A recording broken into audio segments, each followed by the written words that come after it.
অ্যান্টিগায় বৃষ্টি থামার আর নাম নেই, যার কারণে ম্যাচটি আর পরিচালনা করা সম্ভব নয়। আর তার ফলে বাংলাদেশের বিপক্ষে বৃষ্টি আইনে 28 রানে জয় পেয়েছে অস্ট্রেলিয়া।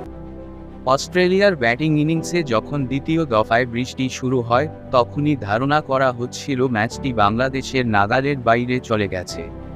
আর হয়েছেও তাই। বৃষ্টির কারণে আর খেলা মাঠে গড়ায়নি, যার ফলে 28 রানে জয় পেয়েছে অস্ট্রেলিয়া। প্রথমে ব্যাট করে 8 উইকেটে 140 রানের পুঁজি পায় বাংলাদেশ।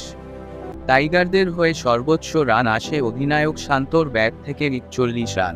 তাওহিদ হৃদয় করেন 40 রান। এই লক্ষ্য তাড়া করতে নেমে শুরু থেকেই মারমুখী হয়ে খেলতে থাকে অস্ট্রেলিয়ার দুই ওপেনার হেড ওয়ার্নার।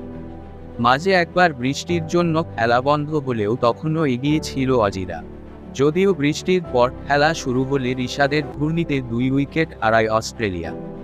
প্রথমে হেডকে বল করেন এই লেগ স্পিনার। এরপরের ওভারে অজি অধিনায়ক মার্শকেও তুলে নেন তিনি। এরপর অবশ্য আর সুযোগ দেয়নি অস্ট্রেলিয়ার ব্যাটসম্যানরা। ওয়ার্নার ও ম্যাক্সওয়েল পেটাতে থাকে মোস্তাফিজ রিশাদদের।